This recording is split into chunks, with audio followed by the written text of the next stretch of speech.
In this expression, we have one subtraction, one multiplication, and one parenthesis. Inside this parenthesis, we have one subtraction.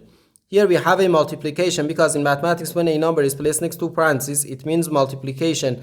And we usually don't write the multiplication sign for brevity. Okay, so according to the order of operations, first we have to do parentheses, then exponents, then multiplication or division, and finally addition or subtraction. Remember that multiplication and division have equal priority and we have to work from left to right. And the same applies to addition and subtraction.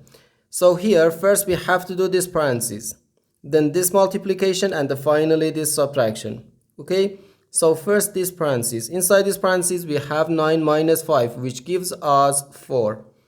So 9 minus 2, then times 4. Now we have one subtraction and one multiplication.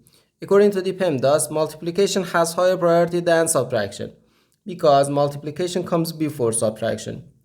So here, first we have to do this multiplication. 2 times 4 is just 8. So 9 minus 8, which equals 1. And this is our final answer to this problem.